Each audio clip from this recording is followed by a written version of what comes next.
Assalamualaikum warahmatullahi wabarakatuh. Rekan-rekan sekalian, perkenalkan saya Mita Alda Rahmania. Kali ini saya akan mencoba menjelaskan tentang topik Merdeka Belajar dalam rangka aksi nyata yang ada pada praktek mandiri yang ada pada platform Merdeka Belajar. Nah, yang akan kita pelajari pada praktek mandiri topik Merdeka Belajar ini pada dasarnya ada 3. Yang pertama, pemahaman gagasan dan prinsip pendidikan berdasarkan pemikiran Ki Hajar Dewantara. Yang kedua, pemahaman untuk memfasilitasi murid agar tumbuh sesuai dengan kodratnya. Yang ketiga, penerapan belajar yang memerdekakan murid. Modul latihan yang ada pada topik Merdeka Belajar ada 5. Yang pertama, mengenali dan memahami diri sebagai pendidik. Yang kedua, mendidik dan mengajar. Yang ketiga, mendampingi murid dengan utuh dan menyeluruh. Yang keempat, mendidik dan melatih kecerdasan budi pekerti. Yang kelima, pendidikan yang mengantarkan keselamatan dan kebahagiaan. Oke, langsung saja kita masuk ke modul yang pertama, yaitu mengenali dan memahami diri sebagai pendidik. Untuk menjadi guru yang kita impikan, yaitu guru yang bisa menjadi fasilitator bagi murid untuk dapat berkembang sesuai dengan kodratnya, serta dapat menciptakan lingkungan belajar yang kondusif dan demokratis sehingga murid mampu mengungkapkan isi pikirannya tanpa malu untuk bertanya, maka kita sebagai guru harus mengetahui peran kita di dalam kelas dan kita harus mampu mengenal kelebihan dan kekurangan diri kita sendiri. Kenapa? Karena dengan mengenal peran kita sebagai guru, kita akan mampu menempatkan diri kita pada posisi yang terbaik sebagai guru, baik saat berperan sebagai fasilitator, demonstrator, maupun motivator. Kita juga harus mengenal kelebihan dan kekurangan diri kita sebagai guru agar kita mampu merespon segala sesuatu dengan lebih baik. Setelah kita memahami diri sebagai pendidik, mari kita pahami modul selanjutnya, yaitu modul mendidik dan mengajar. Pendidikan menurut Ki Hajar Dewantara yaitu merupakan tuntunan dalam hidup tumbuhnya murid, tempat menaburkan benih-benih kebudayaan yang hidup dalam masyarakat, sekaligus sebagai instrumen tumbuhnya unsur peradaban dan kebudayaan yang kita wariskan kepada anak cucu kita di masa depan. Menuntun segala kodrat yang ada pada murid agar mereka dapat mencapai keselamatan dan kebahagiaan yang setinggi-tingginya, baik itu sebagai manusia maupun sebagai anggota masyarakat. Selain itu, juga merupakan suatu cara menyampaikan ilmu atau manfaat bagi hidup anak-anak, baik secara lahir maupun batin.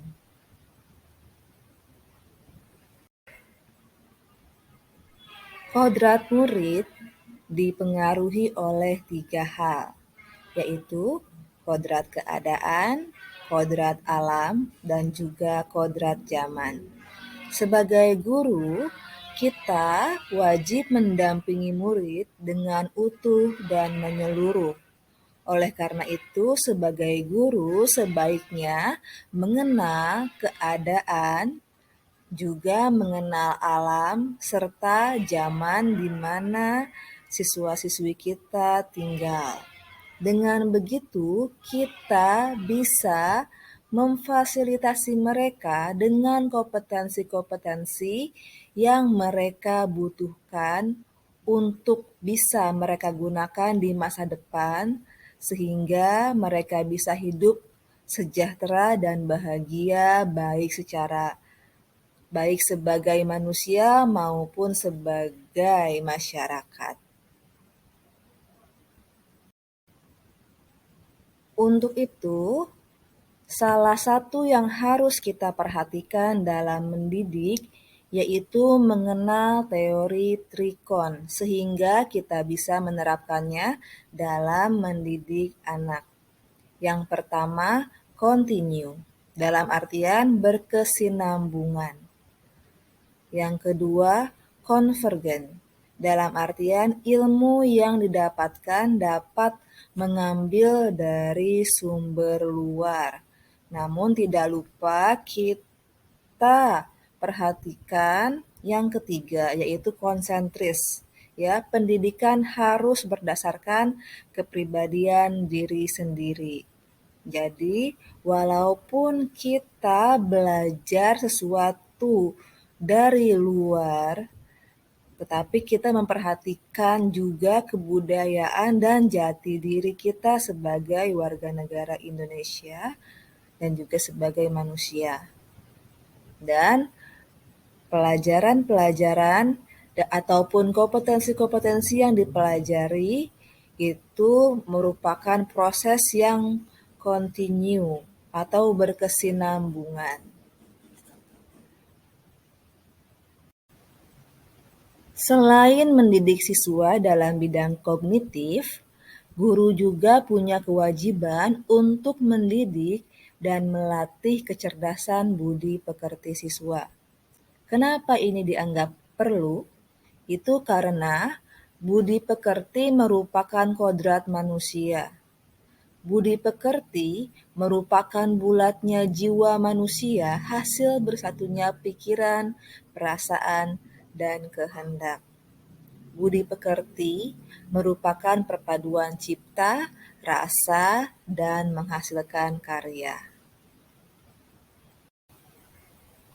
Tidak hanya guru mengajarkan materi pelajaran dan budi pekerti, tetapi juga mendorong murid untuk menemukan pemahaman bermakna yang relevan dengan kehidupannya, sehingga siswa-siswi tidak hanya fokus dalam menghafal saja, tetapi juga tahu cara menggunakan ilmu yang mereka dapatkan dalam menunjang kehidupannya dalam berbagai aspek kehidupan, sehingga pendidikan yang mereka dapatkan mampu mengantarkan mereka kepada keselamatan dan juga kebahagiaan.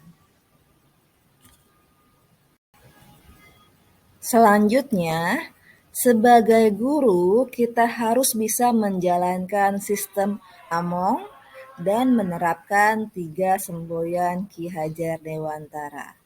Apa itu sistem Among?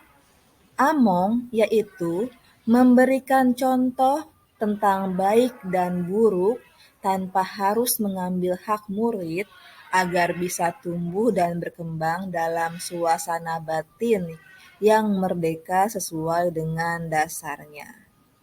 Sedangkan 3 semboyan Ki Hajar Dewantara yaitu Ingarso Sungtulodo, Ingmadya Mangunkarsa, dan Tutwuri Handayani. Ingarso Sungtulodo artinya di depan memberi teladan. Ingmadya Mangunkarsa artinya di tengah membangun kehendak. Lalu Tutwuri Handayani berarti di belakang memberi dukungan.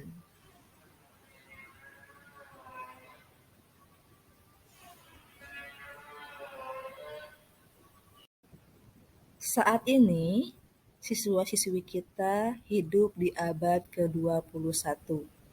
Untuk mewujudkan kehidupan mereka yang merdeka di abad ke-21 ini, kita sebagai guru harus mengetahui bahwa kalau guru itu bukan satu-satunya sumber belajar, melainkan fasilitator dengan menggunakan pendekatan saintifik. Apa saja pendekatan saintifik itu? Yaitu mengamati, menanya, mengumpulkan informasi, menganalisis serta mengkomunikasikan sehingga siswa-siswi kita mampu belajar dengan lebih maksimal. Kita juga perlu mengetahui tuntutan pembelajaran abad ke-21. Ya, kita diharapkan mampu untuk menjadikan siswa-siswi kita sebagai pembelajar sepanjang hayat, mampu membantu mereka untuk membangun konteks diri serta identitas suatu bangsa, mampu untuk meningkatkan kemampuan siswa-siswi kita dalam memecahkan masalah, memiliki kemampuan kognitif yang kompleks, serta mempunyai kemampuan sosial emosional yang baik. Tugas kita sebagai pendidik yaitu mengembangkan seluruh potensi yang dimiliki murid, yaitu kecerdasan rasa, karsa, cipta, dan karya agar murid menjadi manusia seutuhnya. Guru juga mampu membangun growth mindset siswa-siswi agar selalu memiliki keyakinan untuk dapat terus berkembang dan berprestasi dengan berusaha secara maksimal, salah satunya dengan cara membuat pembelajaran berbasis proyek.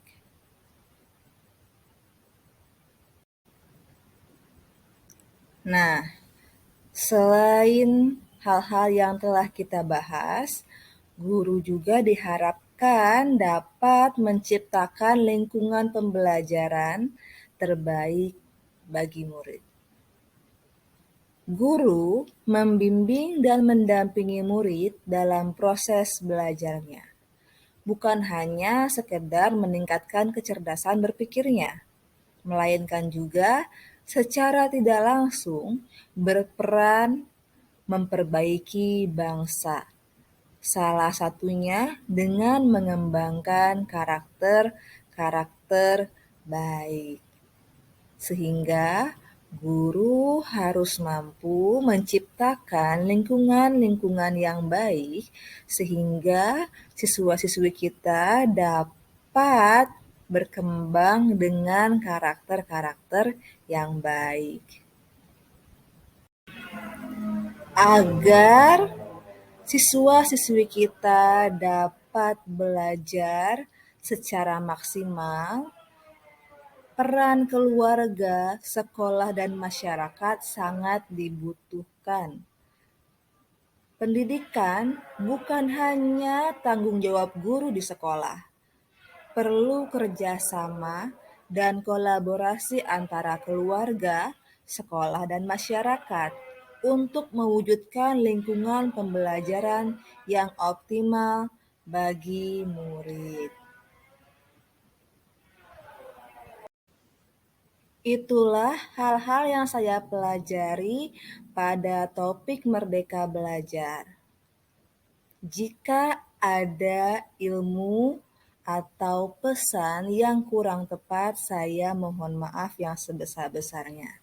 Semoga kita semua bisa terus menjadi pembelajar yang optimis, yang selalu yakin bahwa kita mampu untuk menjadi lebih baik hari demi hari.